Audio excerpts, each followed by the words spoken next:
Hello, my name is Janelle Lowers, and I'd like to talk today about prisoners with nonviolent drug-related offenses. Now, 36%. This might seem like a random number, but I have a simple perspective for you to look at. Imagine you were working a nice job and you got a 36% increase for a promotion.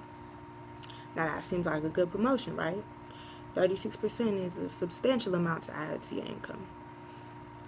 But this isn't necessarily about getting a promotion.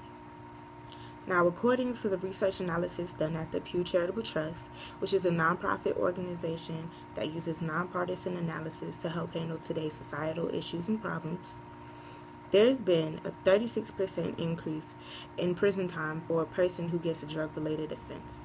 And this has been going on since 1980. And this isn't just accounting for the distributor. This is mainly accounting for users. But instead of sending these drug users to prison for lengthy amounts at a time, I propose that it's just best for them to be sent to mandatory rehabilitation. So let me tell you the story about a woman named Sharonda Jones. According to a Washington Post article about Ms. Jones, she was sentenced to life in prison for being a middleman. Now, for those of you who don't know what a middleman is the person who you go in between to get drugs. The middleman is not the supplier and it's not the buyer. They get the drugs from the supplier and give it on to the buyer. There was a lot of things that contributed to Mrs. Jones' sentence. Her license to conceal a weapon added enhancements to her sentence, along with prosecutors claiming that her testimonies were false, and she was described as a drug ringleader, even though she wasn't a buyer nor supplier. According to this article done by the Washington Post, about 100,000 federal inmates, or nearly half of these inmates, are serving time for drug-related offenses. Among them, thousands of nonviolent drug offenders are often sentenced to life without the possibility of parole. A lot of them, it's their first offense, and they still are getting life without the possibility of parole. There are plenty of people with stories like Ms. Jones, who at her age of 33 will never be able to see her family again or live as a free woman for simply being a middleman. Now, I just don't believe that's fair. And along with stories like this, there's also a literal cost to sending these offenders to prison. Sending these drug offenders to prison, believe it or not, is at the taxpayer's expense.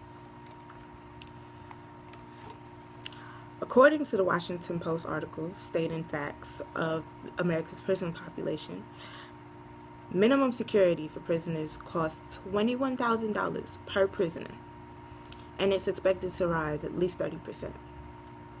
And also, according to Drug War statistics, in the year 2013 alone, 1.5 million people were incarcerated for non-violent drug offenses. All of this is being paid in taxpayers' dollars. All of this is being paid for by taxpayers. People would be saving so much of their tax-paying dollars if these drug offenders were just simply given rehabilitation instead of prison time. And this also brings about the topic of punishment for drug-related offenders who may have drug addiction. Now, drug addiction is a mental illness. It's a mental disorder, and imprisonment doesn't necessarily help. Sometimes these people have real problems, and all that's done to them is they're just being thrown in prison, and they still have to struggle with these problems. They sometimes die in prison because they still try to tend to these addictions while they're in prison. There's plenty of people who still find a way to get drugs while they're in prison. And instead of anyone taking care of them, they just rot away in prison, doing drugs, breaking themselves down. There's nothing else for them to do. They're stuck in prison for years on end, and they're not getting or receiving any type of help. According to Medical Daily, recent polls showed that 2/3 of Americans would like to see illegal drug offenders enter rehabilitation facilities instead of just being sentenced to imprisonment. And scientists have proven that the brain of a former addict is still wired for addiction. So imprisonment doesn't really help for any of that at all. If anything, it just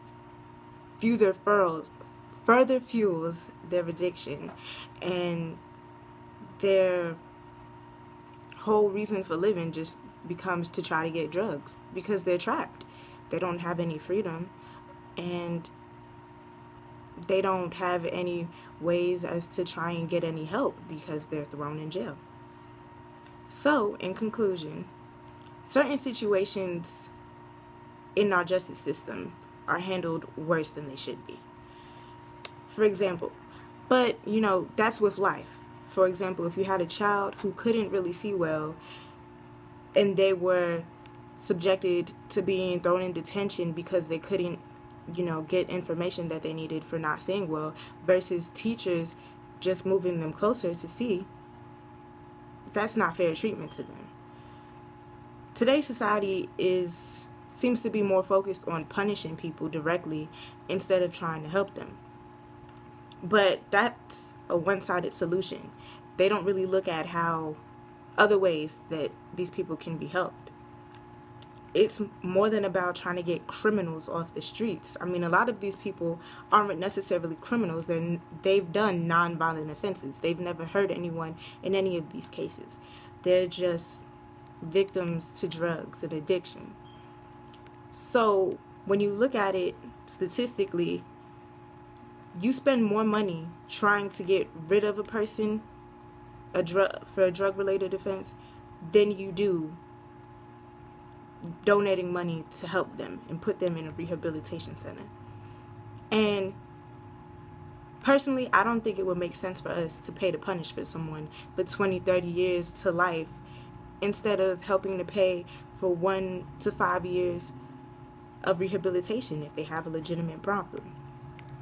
So I believe that for a lot of our nonviolent offenders who have drug-related problems and issues, they should just get sent to mandatory rehabilitation so they can get help and try to get rid of their problems instead of being punished for something that's an actual problem and illness.